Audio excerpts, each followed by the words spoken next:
Sebenarnya aku mulai pakai hijab tuh SMA. Sempat sekali aku jadiin DP. Dan itu langsung aku dibalesin sama teman-teman gereja. Kamu berkhianat sama Yesus, katanya kayak gitu. Ya aku bilang aja enggak, aku cuma nyoba gitu kan. Tahu nggak kamu itu berdosa loh. Terus dulu kayak gitu. Mereka tahu ada satu orang yang dari Kristen mau belajar Islam aja segitu ininya ya. Iya, benar. Ini banget ya. Udah 4 tahun jalanin Islam. Jacqueline gimana rasanya?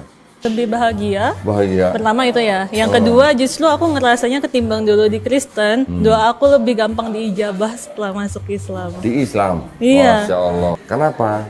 Ya mudah-mudahan insya Allah karena apa? Karena orang yang baru masuk Islam kan dosanya 0. Assalamualaikum warahmatullahi wabarakatuh, teman-teman yang dirahmati Allah. Berjumpa lagi dengan channel Mas Asyikin Official. Pada video kali ini ada seorang wanita yang bernama Jacqueline. Beliau tinggal di Bandung. Yang beliau ini adalah seorang Cindo atau Cina Indonesia. Beliau masuk Islam secara tidak sengaja sebenarnya. Pada awalnya beliau tidak berminat untuk masuk Islam, tetapi akhirnya Allah memberikan hidayah kepada beliau ini. Jadi bagaimana kisahnya? Silakan teman-teman simak video berikut ini. Ya, wanita ini sama sekali tidak tertarik dengan Islam. Dalam pikirannya, Islam bukanlah sesuatu yang ia pelajari, apalagi ia pertimbangkan untuk dianut. Sampai suatu hari, tanpa ia rencanakan, ia terlibat percakapan dengan seseorang yang SMA-nya di sini. ia tersinggung karena argumen yang ia pegang selama ini perlahan runtuh. Dari perdebatan itulah muncul satu pertanyaan besar dalam dirinya. Apakah selama ini ia sudah benar-benar mencari kebenaran atau hanya mempertahankan apa yang sudah ia warisi? Mari kita simak kisah selengkapnya. Berarti dari kecil di Kristen.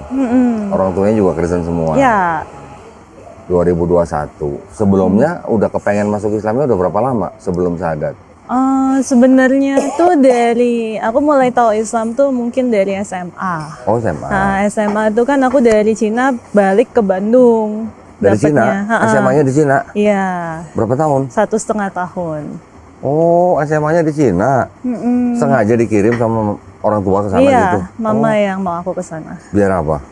Biar pinter sih. Oh, biar bahasa Cina.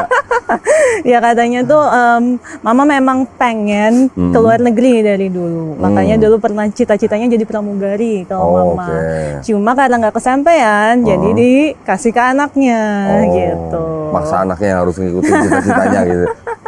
Jadi tahu Islamnya di mana waktu itu? Tahu Islamnya karena aku kan masuk negeri. Cuma emang pas di negeri itu nggak literally kayak orang-orang mengkhotbahkan gitu ya, kayak ayo masuk Islam kayak gitu enggak. Justru kita masing-masing aja, yang Islam Kristen ya Kristen gitu, Katolik dan lain-lain. Nah, aku tuh dulu justru masuk ke komunitasnya Komunitas BAK. Biro Agama Kristen yang ada di SMA-nya gitu. Terus di Bandung itu SMA-nya. Terus? Iya, udah gitu tuh awalnya ya udah kayak ibadah aja. Justru aku aktif dulu di komunitas agama Kristen. Teman-temanku juga yang Kristen semua, maksudnya yang Kristen banget gitu. Yang literally kayak nggak mau pergi ke gereja gitu, karena dianggap gak penting lah. Terus bukan ke gereja, ke bioskop, sorry. Ke gereja mah setiap saat atau Sabtu Minggu ke gereja gitu kan. Jadi nggak ada sebenarnya kepikiran buat masuk Islam itu nggak ada. Justru malah yang mayoritas di sana kan agama Kristen setelah Islam. Jadi kita tuh sering kayak bilang, apaan sih kita tuh minoritas di sini, itu di depan banyak orang gitu, dan mungkin cuek-cuek aja gitu kan. Mayoritas kayak gitu cuek-cuek aja. Jadi emang nggak ada kepikiran ke sana sih sebenarnya. Baru mulai ada tuh mungkin setelah ada yang ini ya, kayak ibaratnya tuh menanyakan ke aku gitu. Oh iya, masih ya. Ya masih ya. Ya, menanyakan ke aku. Jadi dulu tuh sempet kayak ada orang temen gitu, tapi nggak satu SMA, beda SMA. Beliau tuh menanyakan, ya mungkin kepo aja kali ya, kenapa sih kamu pengen masuk Kristen gitu ya? Aku bilang aja aku Kristennya dari dulu, udah dari kecil. Yang nanya orang Islam? Iya, orang Islam. Terus dia menanyakan lah ya, menurut kamu Tuhan itu kayak gimana? Tuhan itu apa? Terus kenapa ya? Sebenarnya ini pertanyaan dasar ya. Kenapa bisa ada Trinitas? Beliau menanyakan itu. Ya aku ngejelasin normal aja kan, kayak biasanya orang Kristen. Ya. Kayak biasanya orang Kristen gitu kan. Tuhan itu ada Allah Bapa, Putra, dan Roh Kudus. Ada Allah sama Yesus dan juga Roh Kudusnya. Nah, ketiganya ini bisa jadi satu, bisa juga terlepas masing-masing. Kalau Roh Kudus itu ada di diri kita, kalau Tuhan Yesus itu ada di atas sama Allah Bapa gitu kan. Ya, masing-masing punya tugasnya sendiri-sendiri tapi tetap satu kayak gitu. Beliau nggak ngerti. Kan beliau tuh kayak mereferensikan agamanya, agama Islam gitu. Loh kalau di Islam kan Tuhan satu aja gitu, ya udah satu gitu. Kenapa harus dibagi tiga kalau di Kristen? Kan kalau misalnya kayak gitu ya udah bilang aja tiga entitas gitu. Kenapa harus disatuin gitu kan? Ya aku bilang aja. Ya kan semuanya itu kan ada dalam diri kita, ada di atas juga. Sebagai Tuhan kan Tuhan harus melihat kayak gitu. Pokoknya menjelaskan tentang hal itu lah ya. Ya beliau juga masih nggak ngerti sih. Jadi waktu itu Jacqueline ngajarin menjelaskan Trinitas bahwa di setiap manusia ada Roh Kudus. Iya. Berarti di setiap manusia ada Tuhan gitu. Nah itu kan yang dia pertanyakan itu juga. Terus berarti di setiap manusia ada Tuhan dong. Terus aku tuh bingung jawabnya gitu kan. Iya sih, tapi anyway kita bukan Tuhan, aku bilang kayak gitu. Ya berarti kamu bisa jadi Tuhan dong, orang Tuhan Yesus aja doanya ke Allah Bapa, dia ngomong kayak gitu kan. Ya aku bingung ngejelasinnya karena waktu itu aku ngerasa iya juga ya bisa juga terpisah gitu. Tapi aku bingung ngejelasin ke orang-orang kenapa dia bisa tercerai ibaratnya kayak gitu kan. Ya udah akhirnya kan sebenarnya aku tersinggung di situ. Karena aku ngerasa kenapa sih orang ini kepo banget gitu, maksudnya kayak pengen ngehina aku atau gimana gitu kan.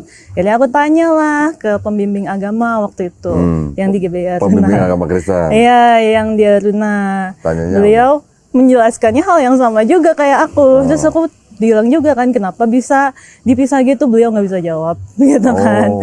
Ya beliau cuma jawab kayak itu berarti kamu harus beriman, kamu ini taunya dari siapa, jadi kayak nanyainnya itu langsung ke siapa gitu. Siapa yang buat kamu kayak gini, ibaratnya kayak gitu kan. Ya aku bilang aja ada temen aku yang nanyain, terus aku kepo, aku penasaran gitu kan. Ya beliaunya malah bilang jauhin ya kayak gitu loh. Ya ini mah kamu harus jaga diri benar-benar katanya kayak gitu kan. Ya aku jadi bingung loh kok tiba-tiba harus ngejauh gitu kan. Kok kayak defensif gitu jadinya. Baru sudah itu nanya-nanya lagi lah, aku pergi ke berbagai gereja, beberapa gereja sampai akhirnya ke gereja GKIM waktu itu. Nanya ke pastornya. Sebenarnya bukan pastor sih, evangelis disebutnya. Evangelis. Dan beliau sih ini ya welcome ke aku. Jadi waktu itu diajak ke kantornya yang di GKM juga, ada nunjukin Alkitab pakai bahasa Ibrani. Dan beliau menjelaskan kalau ya ini Alkitab yang bahasa Ibrani loh. Dan sebenarnya kalau mau ngerunut gitu Islam duluan apa Kristen duluan, beliau tuh ngejelasin banyak soal sejarahnya. Dan beliau bilang itu Islam dulu terus kita yang pecah dari Islam. Yang aku inget kayak gitu ya. Islam dulu maksudnya? Iya. Jadi katanya dari Islam, Kristen pecah, gak menyatu lagi sama Islam gitu. Nah itu juga sebenarnya aku bingung ya karena dari beberapa, iya harusnya Kristen dulu kan, baru ada pecahannya dari Islam gitu. Pokoknya aku setelah cari referensinya itu emang aku jadi mikir lagi gitu, kenapa bisa kayak gitu. Cuma beliau sendiri di sana kayak lebih menekankan kalau ya terserah kamu mau milih yang mana gitu. Aku udah ngejelasin sejarahnya, Kristus dari mana, asalnya dari mana, kenapa kita milih Kristus. Kalau kamu mau milih agama yang kamu mau ya silahkan, tapi saya tetap di Kristen gitu. Menurut saya Kristen yang paling benar gitu. Oh jadi bukannya menjelaskan teologi atau apa gitu, tapi cuma dari sejarah terus suruh milih sendiri gitu. Iya, lebih ke sejarahnya sih. Kalau teologinya mungkin beliau ngerasa kan udah pas kebaktian gitu. Kebaktian ketemu saya lagi kan gitu. Iya. Terus dari situ berarti Jacqueline nggak dapat jawaban yang memuaskan gitu. Enggak, to be honest enggak sih. Terus nyari kemana lagi? Ya, aku lebih ke penasaran di Al-Qur'annya justru. Oh, malah penasaran Al-Quran. Terus? Waktu itu tuh justru apa ya, sempet temenku yang ngedebat itu, yang nanyain soal agama, ngasih Al-Quran ke aku. Karena mungkin dia ngelihat, oh nih anak ada interest nih ke Islam gitu. Akhirnya ini ada Quran buat kamu, dikasihnya tuh Qurannya yang gede gitu loh, tebel, dan itu Quran anak-anak katanya. Tapi ada terjemahannya. Iya, ada terjemahannya, ada tajwidnya, bahkan husna ya. Nama-nama Allah. Oh, Asmaul Husna. Iya, Asmaul Husna itu ada, cerita Nabi ada gitu kan. Dikasih lah ke aku kalau mau pelajari aja ini gitu. Terus baca. Ya aku baca gitu. Dan sebenarnya kan aku setiap pagi itu baca Alkitab ya dulu. Karena mama aku selalu menyarankan aku untuk baca satu ayat setiap pagi. Biar harinya dilancarkan gitu. Biar segala masalah bisa terpecahkan lah gitu kan. Jadi untuk memperbaiki diri lah ibaratnya tuh baca ya. Kadang aku sandingin juga gitu kan. Di Quran gini, di Alkitab kayak gini dulu. Terus? Ya udah gitu tuh. Tapi kan lama-lama aku ngekip Al-Qur'annya kan di kosan aku juga waktu itu. Ada suatu hari mama aku datang. Biasa kan ngecek kamu kabarnya gimana, sering ngeberesin kamar gitu. Mama dari Bali? Enggak, waktu itu di Jakarta, masih di Jakarta. Ya dari Jakarta datang ngecek kamar, ketahuan ada Al-Qur'an. Ditanya ini siapa yang ngasih? Ditanyanya bukan kenapa gitu, tapi ini siapa yang ngasih gitu kan. Terus? Ya, aku bilang aja, awalnya aku takut sebenarnya mau ngomong, tapi akhirnya aku ngomong dari temen aku gitu. Carilah temen aku, dimarahin katanya. Kalau nggak salah sampai didatengin juga. Oh ya? Berapa kali ya dianya trauma sudah itu. Terus akhirnya minta Al-Qur'annya balik, ya udah aku balikin gitu. Terus? Ya udah gitu, tapi ujung-ujungnya aku minta lagi sih sekitar 6 bulan apa 1 tahun kemudian gitu kan. Aku pengen belajar lagi gitu Di kan. handphone kan ada, kalau baca di handphone juga bisa. Iya sih, tapi kan aku merasa bersalah ya gara-gara aku dianya jadi trauma gitu kan. Jadi aku temennya tuh teman apa? Teman sekolah apa? Ini aja sih teman komunitas jatuhnya. Oh, komunitas. Jadi nggak satu sekolah, tapi kita tuh sepantaran dari SMA lain kayak gitu loh. Oke. Terus akhirnya minta lagi Qurannya? Ya, dikasih lagi. Baca lagi? Sampai sekarang masih ada. Oh, masih ada. Alhamdulillah. Terus dari situ? Dari situ ya udah kan akhirnya aku dapat Quran baca lagi. Cuma itu juga prosesnya sebenarnya ada masa aku tuh harusnya nggak masuk ke Islam gitu aku rasanya. Aku merasa kayak sebenarnya aku tuh banyak banget gapnya gitu yang sebenarnya aku bisa kayak nggak usah masuk Islam lah, ngapain kayak gitu. Jadi pernah waktu itu di masa yang sebelum Quran itu balik aku kan pacaran sama cowok agama Islam. Nah, cuma aku pacaran sama dia bukan literally karena agamanya, karena emang ngerasa cocok aja gitu. Pacaran lah. Nah, udah gitu kan aku masih ada rasa penasaran itu kan tentang Quran, tentang Islam.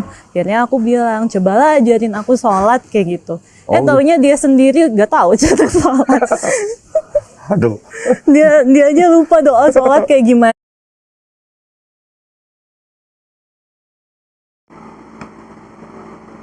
Ini peringatan nih buat cowok-cowok yang muslim tapi nggak bisa sholat, nggak bisa baca-bacaan sholat, doa-doa sholat atau doa yang lainnya. Ini kalian wajib belajar ya, biar nggak malu di depan nanti wanita yang kalian pimpin ya ataupun di depan anak-anak kalian. Aduh, gimana nih ceritanya? Terus akhirnya dia cuma nyontohin gerakannya doang. Ya gerakannya kayak gini lah ya kira-kira katanya tuh. Iya, makanya dari situ kan aku mikir kan, ngapain masuk Islam, orangnya aja nggak tahu yang udah Islam dari lahir gitu kan. Cuman entah kenapa justru setelah itu aku kayak punya dorongan, aku pengen cari tahu lebih gitu. Justru karena hal itulah aku kayak penasaran, cari lagi infonya gitu. Sampai akhirnya mualaf. Sudah itu pun pas sudah kerja, jadi lebih lama lagi sebenarnya. Berapa lama itu berarti perjalanan sampai akhirnya bersyahadat? dari SMA, terus kuliah itu aku 5 tahunan. Oke. Jadi kurang lebih sebelum itu 6 tahun lah ya. Udah gitu kerja aku sekitar 2 tahunan baru mualaf. Jadi 8 tahun kurang 8 lebih. tahun tuh ya.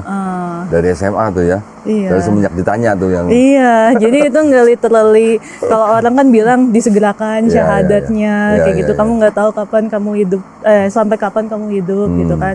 Nggak syahadat, aku nggak ngikutin kata mereka gitu.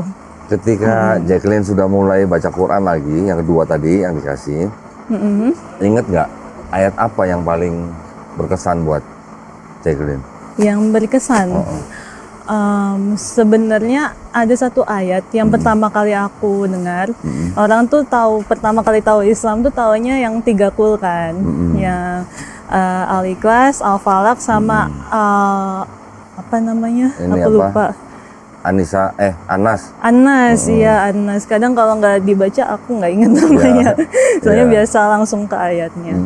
Iya, pokoknya 3 itu kan taunya. Aku tahu pertama tuh Ar-Rahman. Oh, malah Quran surat Ar-Rahman. Iya, Ar-Rahman. Itu juga dari teman-teman aku yang ngasih. Jadi mereka tuh cuma ngasih referensi, nggak ngajarin aku sebenarnya. Gitu kan. Nah, dari referensi Ar-Rahman itu ya aku coba cari tahu gitu maknanya apa. Dan sebenarnya aku dengerin itu tiap malam waktu itu. Tiap malam dengerin? Karena temenku bilang dengerin aja tiap malam, aku juga sering kok katanya tuh. Ini bisa nenangin kamu ya walaupun kamu bukan Islam lah katanya. Ya insya Allah bisa nenangin. Ya udah aku dengerin.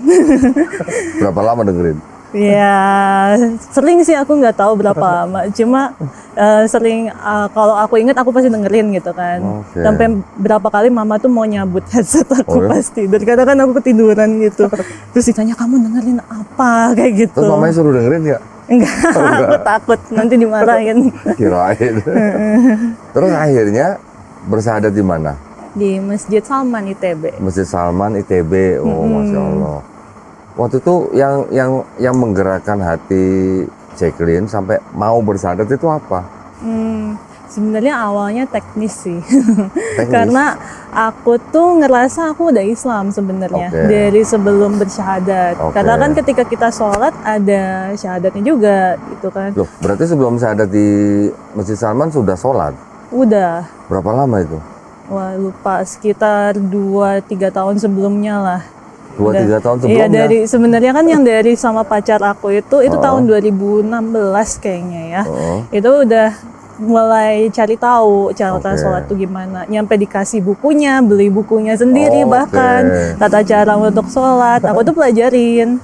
Bahkan dulu aku aja sebenarnya ini lupa ya, tapi temenku yang cerita ke aku katanya, kamu tuh dulu ya belajar sholat tuh sambil pakai headset. Katanya kan itu nggak boleh harusnya gitu kan. Pakai headset ngapalin doanya. Boleh, nggak apa-apa. Jadi semasa kuliah tuh aku ngapalin doanya itu. Oh enggak, tapi maksud saya sebelum bersahadat di Masjid Salman, Jacqueline sudah sholat setiap hari 5 kali? Iya, aku usahain 5 kali sehari. Tapi ya ada bolongnya juga gitu. Iya. Setelah 2 tahun sholat baru syahadat? Iya. Keren. Karena aku ngira aku udah Islam, auto Islam ketika sholat gitu loh. Baru temenku kan nanya, kamu udah Islam? Iya udah. Syahadatnya di mana gitu kan? Ya aku bilang syahadat buat apa, kan aku udah Islam. Aku ngomong kayak gitu. Terus dia bilang berarti belum Islam dong, harus syahadat dulu. Gitu. Ya dari situlah aku tahu. Oh, makanya dari situ baru nyari masjid buat syahadat. Iya benar. Dari Masjid Salman dikasih sertifikat? Iya dikasih. Terus sudah ganti keterangan agama di KTP? Belum. Oh belum? Karena kan harus ke Bali, KTP aku Bali. Aku belum ke Bali lagi. Jangan lama-lama. Aku juga takut tuh, mama kan suka agak ini. 2021 kan? Ini udah 4 tahun. Iya. Kelamaan, harusnya segera ganti. Iya. Nanti kalau udah waktu langsung ke Bali cari. Iya. Terus waktu syahadat, mama taunya berapa lama setelah syahadat? Wah itu lama, sekitar ya sama bertahun-tahun kemudian baru tahu. Tahun berapa mamanya tahu? Tahun berapa ya? 2020-an kayaknya. Enggak, tadi syahadatnya 2021. Salah, sorry. Ya berarti setelah 2021, 2022 lah tahunnya. 2022. Nah, 2022, 2023-an tahunnya itu. 1-2 tahun baru tahu. Setelah tahu gimana mamanya? Wah kecewa. Kecewa. kata-kata pertama yang mama aku bilang, maaf ya, mama telah gagal ngajarin kamu. Sudah gagal membimbing kamu. Katanya Oke. kayak gitu. Terus? Ya, sebenarnya mama kecewa, tapi in a way ya mau gimana lagi gitu. Kayak itu hak aku buat milih agama. Jadi ya udah dia membebaskan aja gitu. Akhirnya nggak apa-apa. Sekarang sama mamanya udah oke-oke aja. Oke-oke aja, cuma kadang kalau pakai kerudung mama masih nggak suka. Oh, juga juga. Iya. Jadi kalau pulang ke Bali nggak pakai kerudung. Enggak. Ya sebenarnya aku pakai kerudung kayak misalnya pas ke masjid kayak gitu ikut kajian aku pakai kerudung. Pernah waktu itu juga ada acara keluarga sekali aku pakai kerudung. Wah itu tensionnya edan. Langsung naik tuh ya. Iya, langsung mama nggak ngomong sama aku waktu itu seharian. Seharian. Oh, cuma sehari nggak apa-apa. Iya. Terus besokannya ngomong lagi kan? Iya. Ya Masya alhamdulillahnya aku ngerasa keluarga aku baik gitu. Bahkan aku ngiranya pas kuliah itu kan aku bakal dicoret dari KTP. Aku udah siap-siap tuh makanya dari semester 2 udah kerja.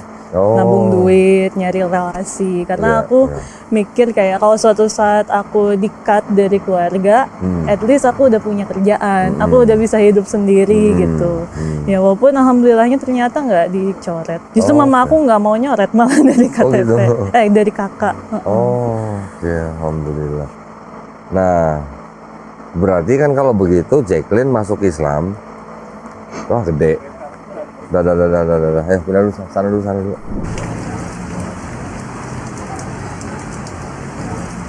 Tadi ketika Jacqueline cerita pindah Islam itu setelah kurang lebih 8 tahun dengan gara-gara ditanya tentang Tuhannya, tentang Trinitas. Terus Jacqueline bertanya ke pendeta di gereja juga jawabannya mungkin buat jadi kurang memuaskan gitu ya. Jawabannya intinya berarti imani saja kan gitu kan? Iya. Nah berarti pada waktu itu sebenarnya kalau boleh dibilang Jacqueline sendiri juga sebenarnya paham Trinitasnya cuma begitu-gitu aja gitu ya? Iya. Cuma segitu-gitu aja ya? Padahal ingat nggak? Kalau di Bible kan ada cerita, kan sering baca Bible kan? Ada cerita Yesus dibaptis kan di Sungai Yordan. Roh Kudus turun dalam bentuk burung merpati. Iya. Ya. Burung merpati. Bilangnya tak ada suara, inilah anakku yang kukasihi kan. Ada Bapa, ada Roh Kudus, ada Yesus di Sungai Yordan. Iya. Ada berapa Tuhannya? 3. Kalau pendeta bilang 1. Iya, pendeta bilangnya 1. Ya. Sekarang bilangnya 3 gitu. Itu aja sebenarnya dari situ. Di Bible sendiri sebenarnya pertama, Yesus tidak pernah ngaku sebagai Tuhan. Dia juga tidak pernah minta disembah. Bahkan ketika dia diuji atau dicobai oleh iblis, ketika dibawa ke gunung yang tinggi, diperlihatkan seluruh kerajaan dunia, kalau Yesus mau sembah iblis, semua kerajaan itu mau dikasih ke Yesus. Tapi Yesus bilangnya, Pak, nyala kau iblis, engkau harus menyembah Tuhan Allahmu. Kepadanya sajalah kamu harus berbakti gitu. Berarti Yesus nyuruh iblis aja menyembah kepada Bapa. Iya. Terus di Yohanes 20 ayat 17, Yesus mau dipegang sama Maria Magdalena, dia bilang jangan pegang aku belum pergi. Aku akan pergi kepada Bapakku dan Bapamu, Tuhanku dan Tuhanmu. Atau di Bible tulisannya Allahku dan Allahmu. Berarti Yesus kan indikasinya malah sangat kuat bahwa dia punya Tuhan. Kalau gereja atau pendeta bilang Yesus itu hanya firman saja yang jadi manusia, Bapaknya tetap di sorga. Jadi firman yang berasal dari Bapa menjadi Yesus. Iya. Tapi Yesus yang diceritakan dalam Bible, dia ngaku juga sebagai nabi. Seorang nabi dihormati di mana-mana kecuali di rumahnya sendiri. Matius 13:57. Dia ngomongin diri sendiri karena Yesus ditolak di Nazaret. Iya. Ya. Yang kedua, orang banyak yang hidup bareng Yesus pada waktu itu diceritakan Matius 21 ayat 11. Mereka menyebut Yesus, inilah Nabi Yesus. Ya makanya justru itu kan yang jadi pertanyaan aku, mungkin aku doang gitu ya selama ini. Karena ketika aku tanya ke teman aku yang lain, mereka nggak mempertanyakan hal itu. Mereka cuma bilang, ya dari kecil kita diajarinnya kayak gini, ya ikutin aja gitu. Sedangkan aku kan kayak, ya oke, diajarin dari kecil kayak gini, tapi masa harus terima plek-plekan jadi tanpa tahu apa sih core-nya gitu. Kenapa sih bisa kayak gitu? kan kita juga diciptakan untuk berpikir ya. Ya. Manusia diciptakan untuk berpikir, dan Islam sendiri adalah agama logika gitu kan. Masa Kristen nggak kayak gitu? Ya gitu kan. Jadi sebenarnya aku tuh pindah ke Islam awalnya tuh bukan karena aku pengen mungkin Islam lebih enak, Islam lebih nyantai, atau Islam lebih baik bahkan. Aku lebih kayak kenapa di agama Islam di agama Kristen gak diajarin kayak di Islam begitu. Karena jujur aja setelah pindah ke agama Islam sebenarnya justru lebih susah daripada Kristen. Ya. Di Islam harus ngapalin Al-Quran, di Kristen nggak usah. Kita kadang cuma cukup tahu ayatnya doang, yang dihafalin itu aja, yang baik-baiknya doang loh ibaratnya. Di Islam Begitu. sholat 5 waktu tiap hari. Di Iya. Kristen Ya. seminggu sekali. Kadang seminggu sekali, 2 minggu sekali. 2 minggu sekali emang ada. Dulu muridku ada yang nanya kayak gitu. Oke. Dia Kristen kan, cuma Kristennya tuh aku nggak tahu aliran mana, cuma dia taat lah ya. Ditanya, "Kau ngapain sih pindah ke Islam?" katanya tuh. Kan Islam susah, ibadahnya 5 kali sehari. Kristen tinggal hari Minggu ke gereja jadi katanya. Ya aku bilang aja, oke kamu seminggu ke gereja jadi gitu. Tapi doanya juga harus setiap saat kan, makan doa, gitu kan. Terus ke ke temen doa, ke orang tua juga doa gitu. Ya berarti doanya juga setiap saat dong, nggak cuma 5 kali sehari. Kita juga sama gitu. Jadi nggak ada bedanya sebenarnya. Cuma mereka merasa kayak oh Islam tuh susah gitu aja sih jatuhnya. Susah itu kan kalau nggak pernah dijalanin dan nggak biasa ngejalanin. Nah itu, Ya. Sekarang gimana? Merasa susah nggak? enggak. Kenapa? Kenapa kamu merasa susah? Karena tiap hari ngejalanin. Bener? Bahkan kalau udah tiap hari ngejalanin, jadi merasa kebutuhan apa bukan sholatnya? Kebutuhan. Kebutuhan. Iya. Dan sebenarnya Islam kan agama fleksibel ya. Bukan Dimana- fleksibel, tapi artinya bisa memudahkan untuk orang yang kesulitan. Nah itu. Kalau ada kesulitan begini, solusinya begini. Kesulitan begini, Ya. solusinya begini. Ada solusinya. Nah itu semua jawabannya ada kan. Iya. Sedangkan ketika ini mohon maaf ya kalau yang lain tidak suka gitu ya. Ketika di Kristen tuh aku nggak mendapatkan itu. Jadi nggak ada jawaban untuk setiap pertanyaan gitu. Yang ada kayak imanilah gitu. Tapi ketika Jacqueline jadi Kristen, Jacqueline tahu nggak bahwa sebenarnya Kristen itu bawaan Yesus atau bawaan Paulus? Paulus. Waktu Kristen udah tahu. Enggak, waktu Kristen aku cuma taunya Alkitab itu ada Paulus yang nulis. Oke. Jadi bukan Yesusnya langsung yang menulis, itu doang yang aku tahu. Tapi setelah lama-lama aku mencoba pelajari lagi, ya siapa yang nulis gitu. Jadinya kan kitab Ibrani itu kan udah dikopi berulang kali dan setiap beda aliran kadang beda juga kan Alkitabnya. Makanya ada Alkitab Saint James, terus ada apalagi tuh dia not. NIV, RSV, ASV, Iya, NAB, NABRI, terjemahan baru ya. semua versi-versi. Tapi maksud saya gini, waktu masih Kristen, Jacqueline tahu nggak bahwa Kristen itu yang nyiptain Yesus atau Paulus? Aku taunya Yesus pas Yesus. Kristen. Oke. Waktu jadi Kristen taunya pengikut Yesus ya? Iya. Walaupun in the end sebenarnya guru agama aku juga sempat bilang katanya tuh Yesus tidak pernah menciptakan pengikutnya sebagai Kristen. Tetapi pengikutnya lah yang bilang bahwa saya pengikut Kristus Ya, gitu. betul. Jadi bukan Yesus yang membentuk. Betul. Memang setelah kalau kita pelajari 4 gospel, Matius, Markus, Lukas, Yohanes, dan surat-surat Paulus, ini ada beda nih. Kalau di 4 gospel ini, Yesus tidak pernah mengucapkan Kristen, tidak pernah mengajarkan konsep kekristenan. Yang Yesus ajarkan adalah benar-benar hukum Taurat. Ya. Tapi kalau surat-surat Paulus, ini kan udah totally different. Ya. Yesus yang mati sebagai manusia itu sudah membatalkan Taurat. Orang di luar Yahudi tidak perlu hidup di bawah hukum Taurat. Jadi yang menciptakan Kristen dan yang pertama kali disebut Kristen Paulus dan pengikut-pengikutnya.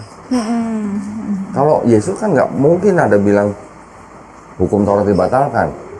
Karena di Matius 5 ayat 17-18, jangan kamu menyangka aku datang untuk meniadakan hukum Taurat.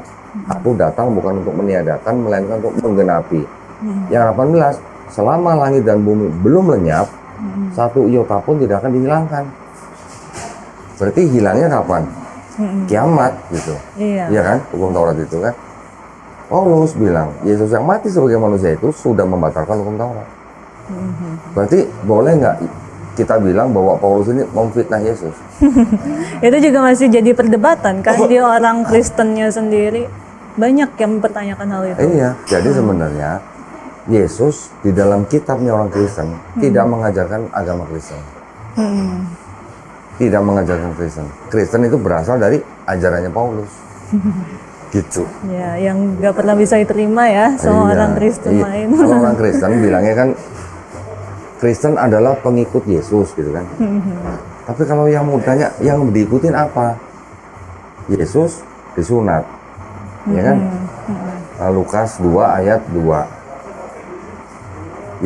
Yesus puasa. Matius 4 ayat 2. Tadi yang Lukas 2 ayat 21 bukan 2. Lukas 2 ayat 21 Yesus sunat. Yesus puasa Matius 4 ayat 2. Yesus nggak makan babi kan? Karena apa? Karena dia hidup di hukum Taurat. Matius 5 17 18. Yesus sholatnya sujud. Matius 26 39. Yesus ketika mati dikafani. Ya, walaupun kita Muslim tidak beriman bahwa yang disalib adalah Yesus, tetapi diceritakan dalam Bible Yesus dikafani. Kemudian itu ada di Matius 27 ayat 59. Yesus akikah. Tahu akikah? Ya, tahu. Lukas pasal 2 ayat 24. Yesus kan juga dibaptis. Kita dibaptis nggak Islam? Enggak. Syahadat aja. Mandi junub kan? Iya. Mandi Oh, junub. itu dihitung baptis juga. Mandi junubnya orang Islam itu sama dengan baptis orang Yahudi. Oh. Tapi baptis orang Kristen itu beda dengan makna baptis orang Yahudi. Kalau baptis orang Yahudi itu menyucikan diri dari najis. Sama seperti kita membuang hadas. Hadas kecil, hadas besar, mandi junub. Ya, kalau hadas besar kan mandi junub, hadas kecil wudu. Kalau kita mandi junub sama dengan baptis orang Yahudi. Baptis orang Yahudi ini Oh gitu, jadi gitu ya guys ya. Baptisnya orang Yahudi itu sama dengan ketika orang Islam itu mandi junub ya guys ya. Tapi baptisnya orang Kristen itu berbeda dengan baptisnya orang Yahudi. Padahal katanya orang Kristen itu kan mengikuti terdahulunya ya guys ya. Tapi kok malah beda ya. Dari sini saja sebenarnya sudah banyak guys ya. Sudah banyak bukti kalau dari itu saja, berarti itu salah satu bukti kalau memang di agama Kristen itu tidak mengikuti agama terdahulu ya. Ya istilahnya tidak mengikuti Yesus gitu ya, tetapi mengikuti Paulus. Lanjut. namanya mikvah. Gitu. Iya. Tapi kalau Kristen, baptisnya manusia lama ditenggelamkan, yang timbul manusia baru dalam Yesus. Jadi makna baptisnya beda nih antara Kristen dan Yahudi. Sedangkan di Islam malah sama. Nah sekarang orang beragama apa yang lakinya disunat, terus nggak makan babi, terus puasa, terus sholatnya sujud, terus kalau mati dikafanin, terus akikah dan mandi junub. Orang beragama apa? Nah justru sebenarnya yang aku bingung gini loh, Islam, kalau ya. orang Kristen itu kan kita mungkin bisa bilang mereka lah ya, gitu, orang-orang Kristen lah. Orang-orang Kristen itu nggak mau disamakan dengan orang Yahudi, gitu.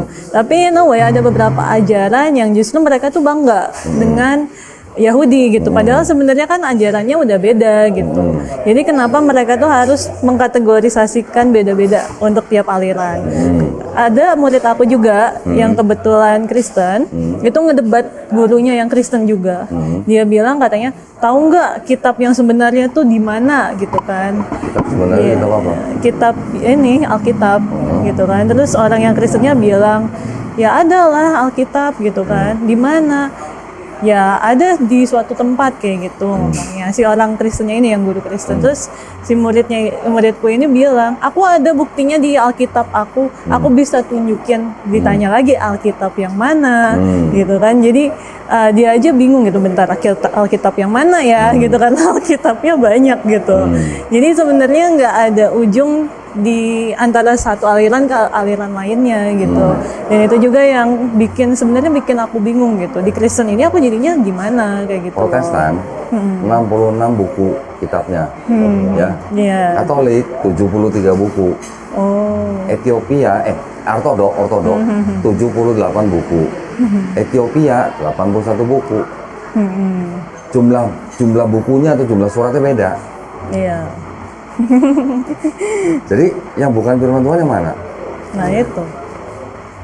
Makanya kan kenapa harus ada perubahan? Nah, jadi maksudnya gini, kalau semua Bible-nya Kristen, mau yang Protestan, Katolik, Ortodok, Ethiopia, semua yang hard copy, yang soft copy, baik yang berbentuk buku maupun yang di komputer atau di laptop, semua dimusnahkan, yang di seluruh dunia, bakal ada lagi nggak?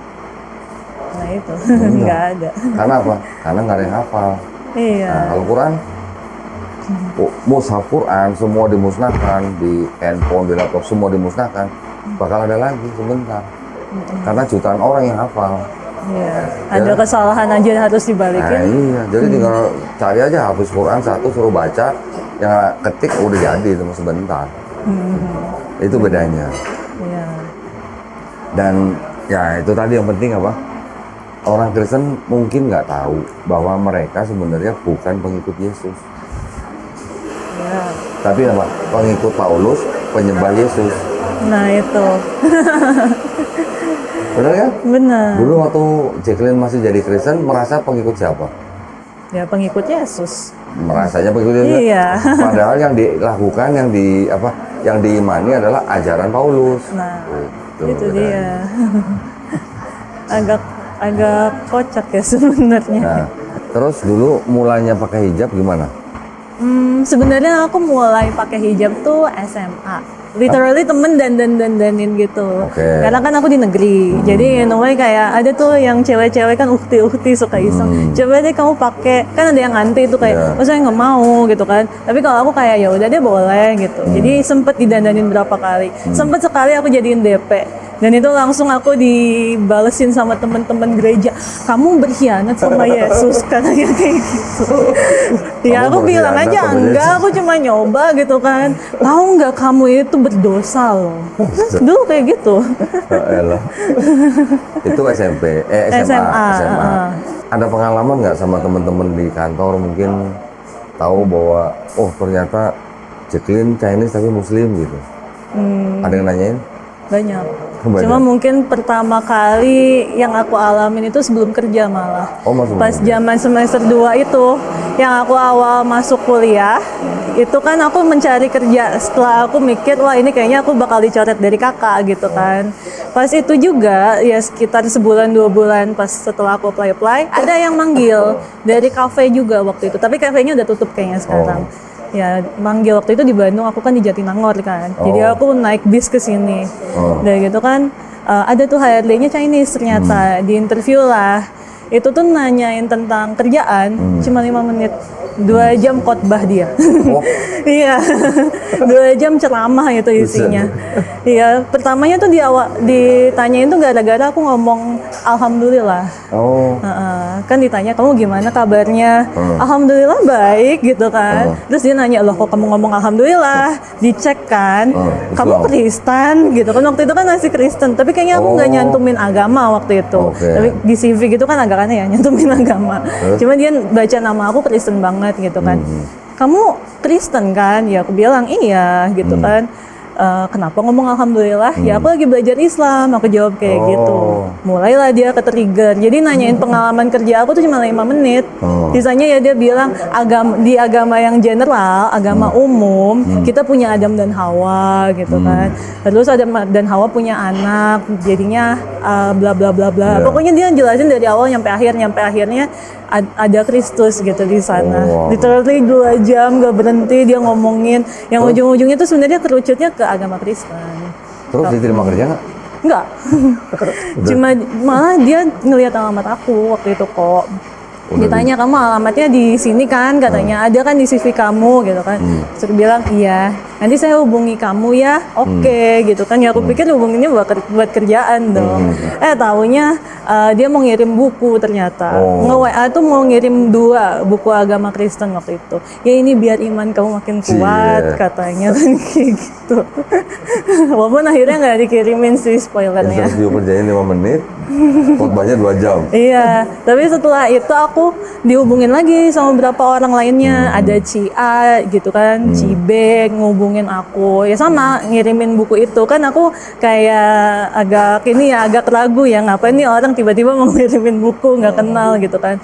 Taunya pernah suatu saat aku kelas, kuliah biasa kan, kuliah pagi waktu itu.